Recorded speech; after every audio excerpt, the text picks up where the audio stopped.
All right. Dealer's choice. You want to go to Arizona State, Iowa State, or UNLV, Boise? Arizona State, Iowa State. Screw the G5. All right. B5 Tom in the house. Yeah, that's right. I only care about power conferences where the money is. Kim Skattebo. Is that like the name of the game right here? Yeah, this is a very simple game to me. Yeah. It's a Big 12 game.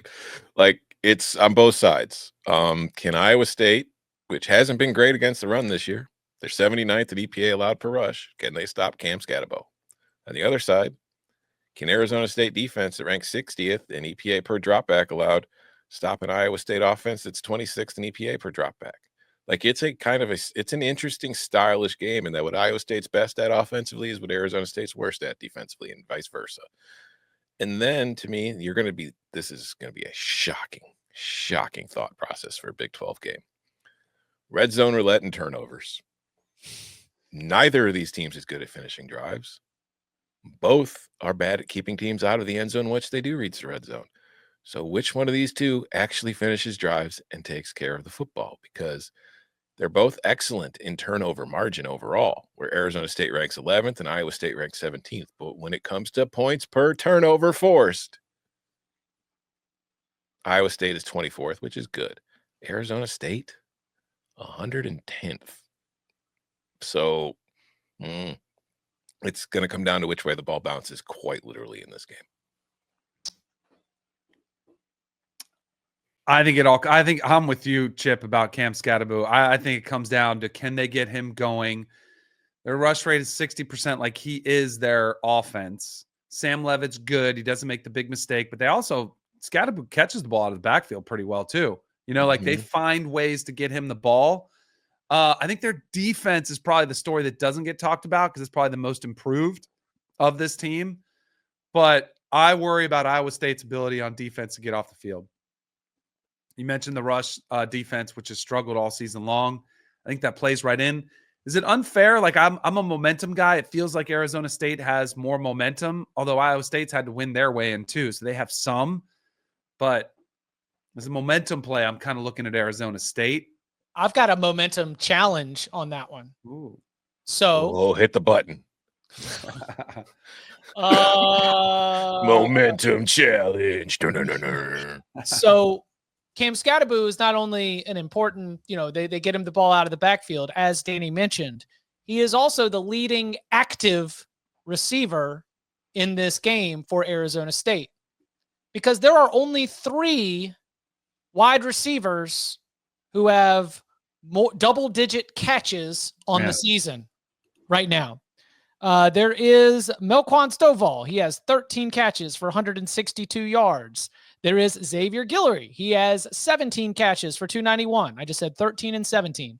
Then there are the 75 catches for 1,101 yards and 10 touchdowns by Jordan Tyson that are not going to be available in this game because of Tyson's injury last time out. That, to me, feels massive. And when you're thinking about like the momentum, losing your superstar number 1 go-to wide receiver feels like a little bit of a cold shower for some of that Arizona State momentum right there. Now, I agree with red zone roulette. I agree with, the turnovers, the interesting ways all the pieces line up.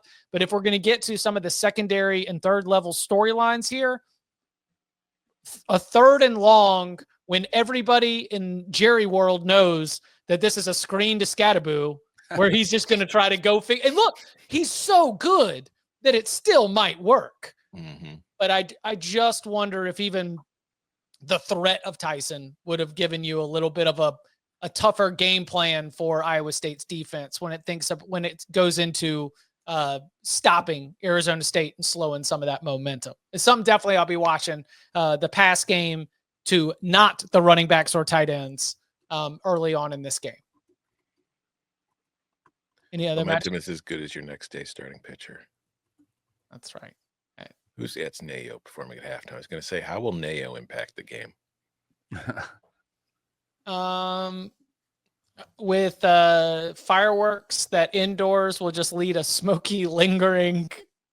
What time is this game at? Are they doing the belt again? Is this a WWE game? Yes. It is. That's like for the foreseeable future.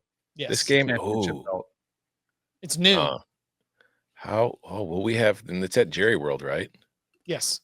Will the sun play a role? Well, we know where the sun is. I'm saying, do these teams know where the sun is? You know who knows where the sun is?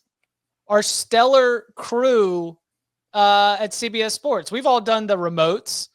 Did y'all see them get the little meter out that'll show you like where, like the lighting crew? I was watching them. The lighting crew's got this like app that'll show you exactly where it's going to be at different times based on where it is now. Technology. You could have used it, Jerry. Right there. They had that. How about some curtains? Yeah, they had those on wooden boats like 500 years ago too. And they were just as amazing then. Also, you don't need those when you're in Madison in November because there is no sun. It's just clouds. Which is amazing for cameras. Yes. Overcast is excellent lighting. Mm-hmm. Again, we'll have our best bets for this game coming up on Wednesday, 11 a.m. Eastern time with our locks